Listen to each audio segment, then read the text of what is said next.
So, starting with this episode, I have good audio equipment finally, and I can actually be in the video. So there's a little bit more content. You're not just watching my hand do stuff as if it was a first-person shooter or something. I actually got a lot done. It's all relative, but it doesn't look like I got a lot done, but I actually did get a lot done. The back is actually walled fully as far as the outer walls finally. So I have the cubby there, I have the shower, the bathroom set up here. I'm gonna actually plug this in quick. So right now I'm running this on an M18, or I'm running my lights off of an M18, but so basically all the cubbies have their appropriate lighting. I have the shower, the Nebia shower head mocked up. I've got this fully installed. Basically the shower walls, the outer, I guess, important walls are all installed. Let's talk about that for a second. So what I used was, I think it's called Clear Armor, and it's a resin. I've talked about this in the past, but basically we have a booth here that has UV light, and it's a lot like 3D printing resin, except for it's a lot less toxic to humans.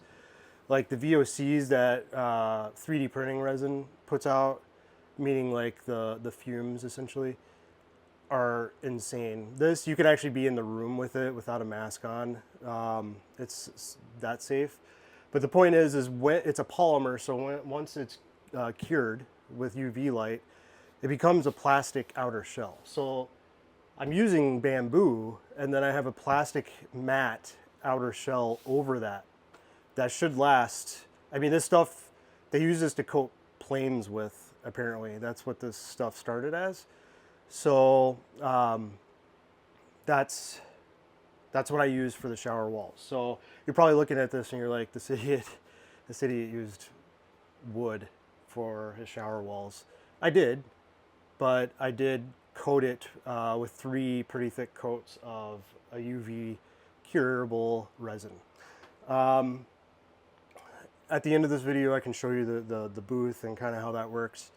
But let's just, I guess, continue the tour. So I'm kind of proud of how this wall turned out.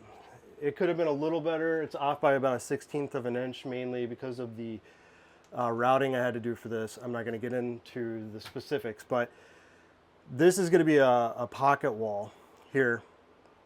And so it needs the latch, and that's what this is. It's actually a latch that's latched into what's called a rotary latch, which I've talked about in the past. And it's got an electric solenoid that I have routed. You can't see, but I have basically all the wiring and stuff is routed down the wall. And it'll go to a switch, essentially. I think I'm going to use capacitive touch for everything in the van. I'll get into that later, in a later episode, I should say. But the point is this, I wanted this to be as tight as possible. It has about 1 millimeter of play, which is even a little too much for me. But I spent a long time like mounting this, making sure it's maintainable. So if this breaks, so this is like a 2x4 here that's been cut down to 3 inches. So this wall is actually only 3 inches thick, plus the outers versus 3.5.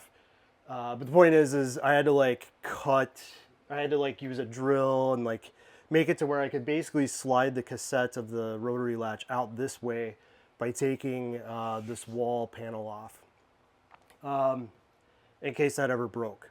The other thing I'm going to do is, this is the other side, so here is where like the cabinets are going, so it's gonna follow me, but so this is like the kitchen galley here, so the cabinets are gonna be here.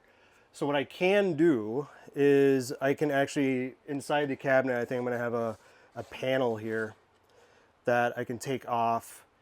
That'll give me access to actually push the pin down to release the door. That's important for like if you're getting your van out of storage and there's no onshore power, or not, sorry, onboard power, house power, whatever you want to call it.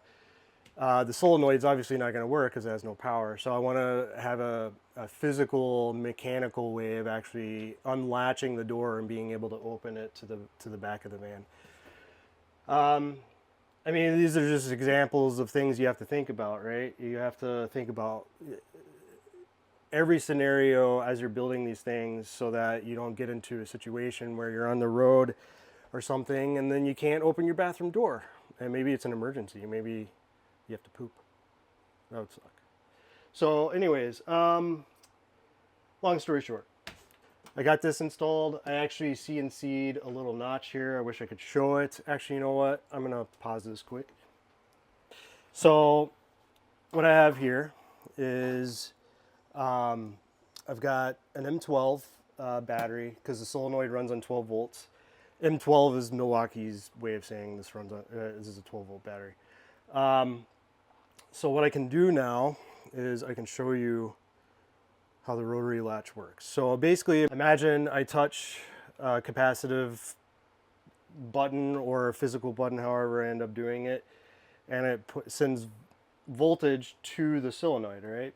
So what's going to happen is this you're going to see this thing like launch out of the wall like that. It's like a spring-loaded rotary latch. And then what's left is this little slot that I CNC'd here.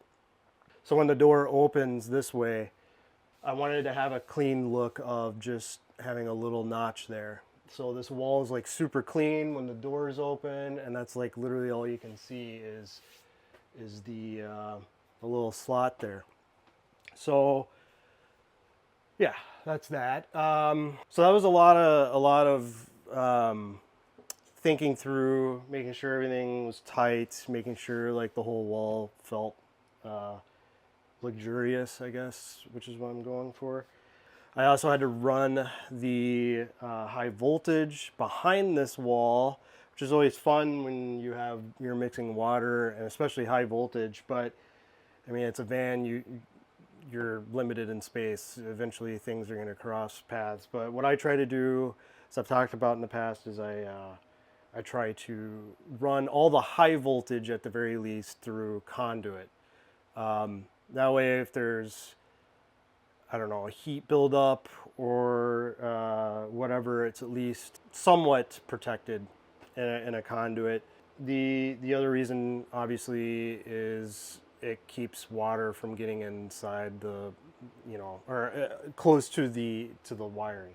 Now the thing is I used all marine grade high voltage NM12-3 wire for my high voltage stuff for my inverter. So it's insulated really well, and it has an outer insulated layer just like any high voltage would, but it's pretty thick on this stuff. So if water gets in, it's not going to make its way to the wires anyway. And if it does, I have probably bigger problems. But point is, I had to run the high voltage behind this wall. The Nebula. So when these first came out, my first van, I was going to buy one. And the whole gimmick and the whole thing is they were only like 1.4 gallons per minute versus your average household one, which I think is like 2.5 or maybe even more. And what they do is they atomize the water. So it's like a mist that's coming out. And I think you can change that too, but I haven't obviously used this yet. But when they first came out, they were like $400. It was like a Kickstarter. I was like, that's way too much money. I'm just going to get like an RV style shower head, I should say. But then since then, Moen actually bought the rights to Nebula or something, or the patent. I don't really understand. But the original brand, I believe, is Brondel. Or maybe they've been bought by Moen. I don't know. But the point is you can actually buy the Nebula from Brondel itself. This was on sale around Black Friday, or maybe it was around closer to Christmas, for like $90 or $80 or something like that, which for any good shower head, that's like roughly how much they cost. So, and it supposedly does all the same stuff that the original Kickstarter did. It's got a magnetic release that has a hook, which is important. I'm still a little worried about like hitting bumps and like having this thing like fall off and then breaking my, you know, $80 or $90 shower head. But the hook does give me a little bit of, I guess, security and peace of mind. So that's the shower head. I used a Moen mixing valve. You can buy these off of Amazon for about $40 to $50 versus Moen's handle, which is around, I think, $100 to $120. So as always, I can post links to this stuff. What else?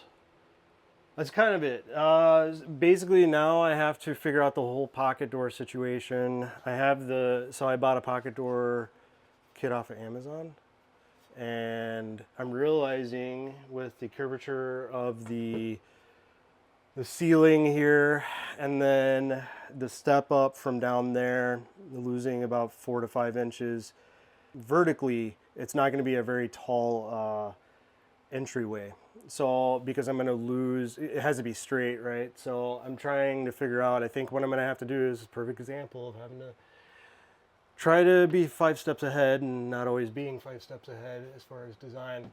I think I'm going to have to now cut a square in here so that I can embed the channel as far as I can. It's not going to be fun. And these are also actually meant to be mounted with a board on top of it, but I'm going to try my best to not do that. I might have to drill some holes in the side so that I can mount it in between boards instead, because then I would even lose even more vertical height. So yeah, so that's it as far as like progress on the van. I'll take you to the booth where we spray and show you that quick. So disclaimer as always, this isn't my shop, so don't think I have all this cool stuff, but this is my buddy's setup. Wow, that was really bright. So basically we have we have a filter here. This is more for like epoxy or your typical style of laminating or polying wood. We have a crazy vent that vents outside of the building. We still run it when we're spraying anyway, but and then we just set these up here and then obviously lay the board on it, typical stuff. But then we keep the sprayer inside this because of the UV curing. You don't want it to happen, but basically we spray the resin onto the boards, and then once you're ready, you turn the timer here, and I try to cure it for about, you're supposed to only have to cure it for 2 minutes, but I think because I'm spraying such large areas that it needs to be longer. So I usually turn this on to 5 minutes, and then it turns the UV lights on. The UV kill switch must be on, yep. And then once this timer's done, your board is literally cured. You don't have to wait, 8, 12 hours that you typically do, or even with like epoxy, it's still pretty long.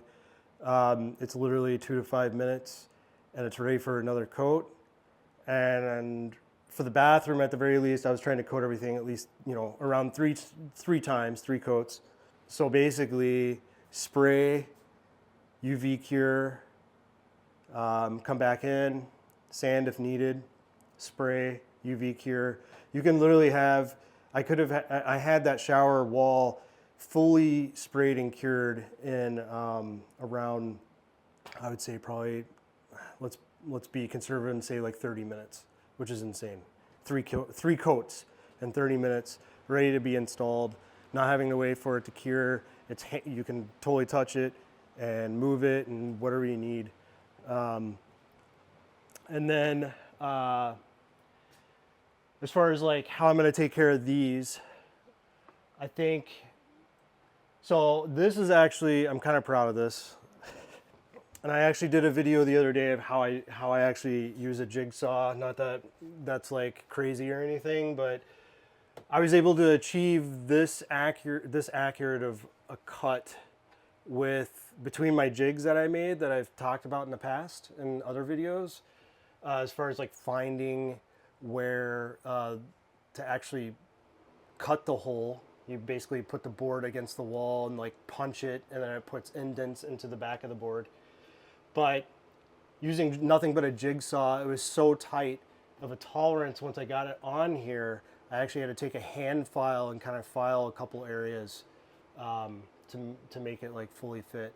Now it's not 100% perfect, and I'm gonna try something tomorrow that may get even better cuts. So I'll talk about that in the future. But the point is I think no matter what, even if it was 100% perfect and like tight, you're still going to need to waterproof it. So what I think I'm going to do is I'm going to, for this, because I don't know, because of the flexing and stuff, I might do clear silicone. I'm not sure. I obviously had to screw this to the wall. It can't just like float. So, and I struggled with that. But what I think I'm going to do is I'm actually going to paint the UV coat or resin on here, and then we have a handheld UV light.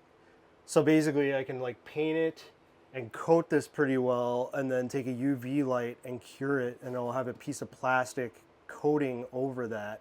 And the nice thing is like using these screws that I've talked about in the past, the GRK fasteners, they're super small heads. And I used these on my last van, and my last van has been through hell and back as far as like bumps and bumpy roads and stuff. And you would think that this head would break through a 1/4 inch of plywood over time, like with bumps and like vibration and stuff. Absolutely not. And especially with bamboo, if you're using bamboo, the thing about bamboo is this core here in the center is like super, super tough. So like once that head embeds into that, it's not breaking through, not even 1/4 inch like this, the wall itself. So point is the nice thing is I was able to use these little screws with little heads, so they don't really take away from the aesthetic that much. And then now I can just coat the screw head with resin, and then hopefully this whole thing's watertight then. The corners, I'm going to use clear epoxy, or not clear epoxy, sorry, clear caulk. And I'm just going to basically caulk all the way up and call that good, which should be good. I mean, that's what you do with a shower corner anyway. So, and it shouldn't really take away from the aesthetic that much. Other than that, I guess finalize, let's go back out. The other thing I got done, and maybe I should make a video about this. Not super happy with the compression plates, but basically the batteries are done. So I can go over what I did as far as getting them ready to be installed, because you can't just buy these cells and then strap them together and just expect everything to work. They actually need to be prepped. Basically, first thing you do is you put them together as if you're to have them in a series like this, to have a 12 volt setup. I'm doing a 24 volt, so these are actually going to be together in series to step up to 24, but that's beside the point. You hook up your DC to DC charger, like your Victron Orion or whatever that you would have hooked up to your alternator. You get a 12 volt power supply. You could use a computer power supply or something that can output a lot of amps. And then basically you charge them all the way up. You set it up for a LiFePO. You charge it all the way up until it's not pulling any more amps, until it's doing absorption and whatever.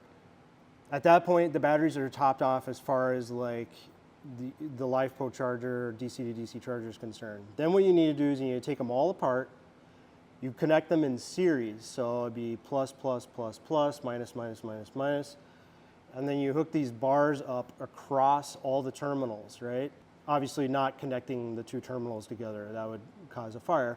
But you hook them up in parallel. And then what you do is you get a cheap Amazon power supply, and then you set it to 3.65 volts, and you literally just let these things balance each other out while they're absorbing amps up to 3.65 volts. And then once it's not pulling any amps anymore, you take your multimeter and you make sure each one of these is at 3.65 volts. And then they're ready to be assembled back into a series configuration again. And then you're good. But unless you do that, your cells aren't going to be balanced, because these, who knows how long they've been sitting on a shelf. They're going to, I mean, batteries, they lose power over time. It's just what they do. So you need to balance them before you assemble them in series and get them ready to be installed in your van. And maybe, like I said, I can actually go into a video showing that more, but that's kind of the gist of it. That's the fastest way I can explain it. I went with a JK BMS. My last van, I used Dolly. If you're doing batteries, your own batteries, this stuff actually means something to you. If not, feel free to stop the video. But anyways, I'm kind of happy with the JK BMS versus the Dolly. It has balancing built in. It seems like a better quality BMS. I don't know. I went with the 300 amp. So it's an 8-cell, 24 volt, 300 amp BMS, and I have 2 of these banks, which means I'm going to be at 600 amps times 24. What is that? I don't know. It's 12,000 plus 2,400. So that's 14.4 kilowatts that my van will actually be able to pull if it needs to. And these batteries should be able to support that. But the point is, I kind of went overkill on my BMS. One of the reasons I build my van to be overkill, especially with power, is if I ever lose power or electricity at my house, especially in Minnesota, I want to be able to park my van in my driveway and have this be basically a power wall for my house. So like having that ability to have, you know, pull 12 kilowatts or whatever, or 14.4 kilowatts from my bank would be pretty awesome. But obviously I drain my batteries pretty quick, but the point is like, I just want to be able to supply the amperage I need for whatever reason. And granted, obviously I'm limited on the inverter that I'm installing, but I digress. I'm ranting right now. JK BMS, I'll go into the install later. If you made it this far into the video, thanks for watching. Again, I'm not going to be doing this weekly. It's going to be more in sprints. I feel like every YouTube series goes through this, but it's not really limited on editing because I'm not even releasing these real time. It's more limited on, do I have something actually to show? I don't want to put out boring videos. So anyways, thanks again for listening. Until next time, peace.